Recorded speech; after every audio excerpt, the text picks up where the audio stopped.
নয়া মোড়, র্যাঙ্ক জাম করে চাকরি, অযোগ্য চাকরি। র্যাঙ্ক জাম চাকরি হারারা এসএসসি নিয়োগ পরীক্ষায় বসার সুযোগ পাবে না, স্পষ্ট জানিয়ে দিল সুপ্রিম কোর্ট। বিচারপতি সঞ্জয় কুমারের বেঞ্চের নির্দেশে ফের ধাক্কা। কথা বলবো প্রতিনিধি অর্ণবের সঙ্গে। অর্ণব, গোটা বিষয়টা একটু গুছিয়ে জানতে চাইবো। দেখো, যে যা হলো আজ সুপ্রিম কোর্টে বিচারপতি সঞ্জয় কুমারের বেঞ্চে, এবং এক্ষেত্রে ক্লারিফিকেশন যে যারা চাকরি হারিয়েছিলেন এসএসসির মামলায় সুপ্রিম কোর্টের রায়ে, 3রা এপ্রিলের রায়ে, সেই রায়ে যারা র্যাঙ্ক জাম্প করে চাকরি পেয়েছিলেন তাদের চাকরিও বাতিল হয়, কারণ পুরো প্যানেলটাই বাতিল হয়েছে। কিন্তু অযোগ্য চিহ্নিত করতে গিয়ে হাইকোর্টের রায়ে বেশ কিছু স্পেসিফিকেশন ছিল, তার মধ্যে অন্যতম ছিল র্যাঙ্ক জাম্প, যেটা আমরা বারবার দর্শকদের দেখিয়েছিলাম হাই জাম্প ফর্মুলার চাকরি, অর্থাৎ যিনি প্রকৃত মেধাবী তাকে জাম্প করে আরেকজন চাকরি পাচ্ছে অযোগ্য। এই র্যাঙ্ক জাম্প করে যারা চাকরি পেয়েছিলেন তাদের চাকরিও বাতিল হয়েছে।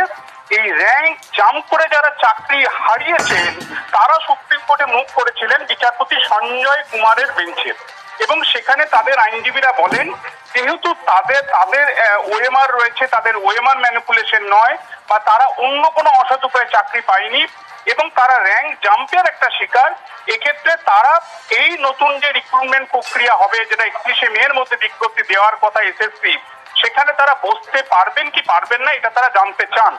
বিচারপতি সঞ্জয় কুমার জানিয়ে দিলেন যে সুপ্রিম কোর্টের রায় এসেছে সেই রায়ে অযোগ্য টেন্টেড দের তালিকা হিসেবে একগুচ্ছ বিষয় সামনে আনা হয়েছে, এবং এই র্যাঙ্ক জাম্প করে যারা চাকরি হারিয়েছেন তারা অযোগ্যই, তারা যোগ্য হতে পারেন না, তারা ওই জায়গায় পরীক্ষায় বসার সুযোগ পেতে পারেন না।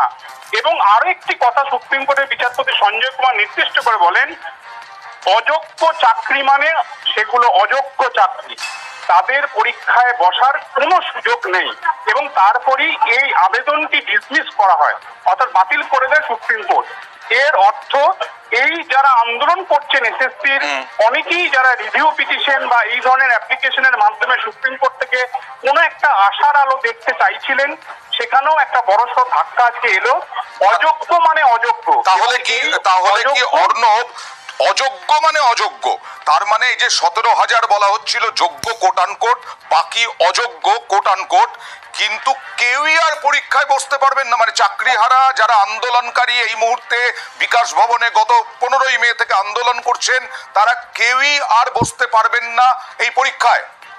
না, বিষয়টা আমি বলছিলাম কলকাতা হাইকোর্ট যখন রায় দিয়েছিল বিচারপতি বসাকের বেঞ্চ, সেক্ষেত্রে অযোগ্য কারা, টেন্টেড কারা, তার একটা লিস্ট ছিল। সেখানে ওএমআর এ কারচুপি করে চাকরি, মেয়াদ উত্তীর্ণ প্যানেল থেকে চাকরি এবং র্যাঙ্ক জাম্প করে চাকরি, মূলত এই 3টে বিভাগকে অযোগ্যদের তালিকায় রাখা হয়। সেই অযোগ্যদের তালিকায় থাকা যেখান থেকে টেন্টেডদের খুঁজে তাদের পরীক্ষায় না বসার ব্যাপারে সুপ্রিম কোর্ট রায় দিয়েছে। এক্ষেত্রে যারা র্যাঙ্ক জাম্প করে অযোগ্যের তালিকায় রয়েছেন তারাই সুপ্রিম কোর্টে মুখ করেছিলেন। কাজেই যারা ওই অযোগ্যের তালিকায় নেই, হাইকোর্টের রায় বা সুপ্রিম কোর্টের শেষ রায়ে, সেক্ষেত্রে তারা পরীক্ষায় বসতে পারবেন। কিন্তু একটা সুযোগ ছিল, অনেকেই বলছিলেন তারা পরীক্ষায় বসবেন না। এই জায়গাতে এই আজকের মামলাটা গুরুত্বপূর্ণ এই কারণে যে যারা বলছিলেন পরীক্ষায় বসতে হবে না তাদের জন্য এটা একটা বার্তা। সুপ্রিম কোর্ট জানিয়ে দিল অযোগ্য চাকরি আছে, অযোগ্য মানে অযোগ্য, র্যাঙ্ক জাম্প করে চাকরি অযোগ্যের সমান, তাই তারা এই নতুন পরীক্ষায় বসতে পারবেন না, এবং তাদের আবেদনটা খারিজ করলো সুপ্রিম কোর্ট। একই সঙ্গে একাদশ দ্বাদশের যারা অযোগ্য তালিকা যাদের নাম রয়েছে তাদের মামলাটিও শুক্রবার দিন আসবে সুপ্রিম কোর্টে, সেক্ষেত্রেও হয়তো একটা নতুন পর্যবেক্ষণ এলেও আসতে পারে। অর্ণব, তার মানে যোগ্য মানে কোট আনকোট যোগ্য, যে সুপ্রিম কোর্টের রায় বললে, হাইকোর্টের আগের রায় বললে, চাকরি হারা আন্দোলনকারী যারা এই মুহূর্তে বলছেন তারা আর পরীক্ষায় বসবেন না, তাদেরকে পরীক্ষায় বসতে হবে। একেবারে তাই, সুপ্রিম কোর্টের বার্তাটার প্রত্যক্ষ নির্দেশ হলো অযোগ্যরা পরীক্ষায় বসতে পারবে না, কিন্তু যারা অযোগ্যের তালিকায় নেই, অন্তত হাইকোর্টের রায় বা সুপ্রিম কোর্টের রায়ের পাতায়, তাদেরকে কিন্তু পরীক্ষায় বসতে হবে, সেটা আরো এক প্রকার নিশ্চিত হয়ে গেল। কাজেই পরীক্ষা না দিয়ে ওই চাকরি টিকিয়ে রাখার কি অপশন এখন, অর্থাৎ পুরো পরিস্থিতিটা আরো জটিল হলো বলাই যায়। কাজেই এই আন্দোলন নাকি পরীক্ষায় দিয়ে নিজের চাকরি আবার প্রমাণ দেওয়া, সেই জায়গাটাই অন্তত সুপ্রিম কোর্টের রায়ের মধ্যে স্পষ্ট করলো, অর্থাৎ পরীক্ষায় বসতে হবে যোগ্যদের, সেটাই বলতে চাইলো আজ বিচারপতি সঞ্জয় কুমারের বেঞ্চের এই মামলা খারিজের মধ্য দিয়ে বার্তায়। তার মানে তো চাকরিহারা আন্দোলনকারীদের কাছে এসএসসি বা শিক্ষা দপ্তর এই বার্তা দিতেই পারে যে সুপ্রিম কোর্ট বলেছে চাকরিহারাদেরও পরীক্ষায় বসতে হবে।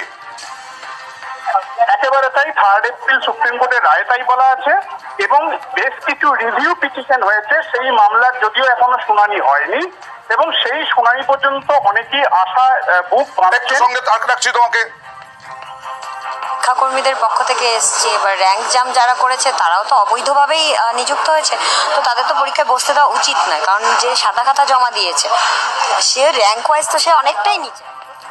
র্যাঙ্ক জাম করাদের আর চাকরির পরীক্ষায় বসা যাবে না। অযোগ্য মানে তারা অযোগ্যই, বিচারপতি সঞ্জয় কুমারের বেঞ্চের নির্দেশ। আরো বিপাকে র্যাঙ্ক জাম করা চাকরিহারারা, কিন্তু এসএসসির পক্ষে তো কোনো কঠিন বিষয় নয় নিশ্চয়ই এখন এই রায়ের পরে। অর্ণব, একেবারে তাই, দেখো প্রথম দিন থেকে এসএসসির কাছে বিষয়টা একেবারে জলের মতো পরিষ্কার এবং সহজ, কারণ ইপিআই যে হার্ড ডিস্ক তাদেরকে তুলে দিয়েছে, 3টে হার্ড ডিস্ক, সেই হার্ড ডিস্ককে তারা তাদের অরিজিনাল বলে হাইকোর্টের একাধিক মামলার রায়ে এফিডেভিটে তারা উল্লেখ করেছে। ওই হার্ড ডিস্ককে যদি এসএসসি মেনে নিয়ে থাকে, সেখানে যোগ্য অযোগ্যের তালিকা সেটা সুনিশ্চিত হয়ে গেছে। আমি আবারও বলছি, যে অযোগ্যের তালিকা, প্রথম হচ্ছে ওএমআর কারচুপি করে চাকরি, যেগুলো সিবিআই ইতিমধ্যে ডিটেক্ট করেছে, এসএসসিও সেগুলো অ্যাডমিট করেছে। 2, র্যাঙ্ক জাম্প করে চাকরি। 3, মেয়াদ, অর্থাৎ এসএসসির প্যানেলের মেয়াদ শেষ হওয়ার পরে যে চাকরি, যেটা প্রাথমিকভাবে এসএসসি বলেছিল কিছুদিন আগে যে 3rd রাউন্ডের পরে যতগুলি কাউন্সিলিং হয়ে যায় সেই চাকরি তারা বাতিল বলে মনে করছে। তুমি মনে করে দেখো, সন্ধ্যের দিকে এই বিবৃতি এসেছিল। এই চাকরিগুলি কিন্তু এখন অযোগ্যের তালিকায় চলে গেল। কাজে এই যারা চাকরি হারিয়েছেন এই 3 তালিকা থেকে, সেই তালিকা এসএসসির কাছেও রয়েছে, মধ্যশিক্ষা পর্ষদের কাছেও রয়েছে, তারা কিন্তু আর পরীক্ষায় বসতে পারবেন না। আজকে সুপ্রিম কোর্টের রায়টা একেবারে জলের মতো স্পষ্ট হয়ে গেল। র্যাঙ্ক জাম্প চাকরিহারারা এসএসসির নিয়োগ পরীক্ষায় বসার সুযোগ পাবেন না। এই মুহূর্তের খবর, সুপ্রিম কোর্ট এসএসসি মামলায় নয়া মোড়। র্যাঙ্ক জাম্প করে যারা চাকরি পেয়েছিলেন তারা অযোগ্য বলে দিল সুপ্রিম কোর্ট।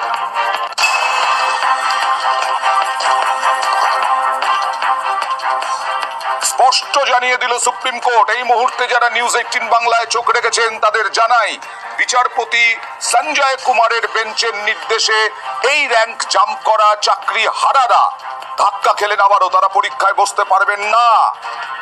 এটাই এখনকার মূল খবর।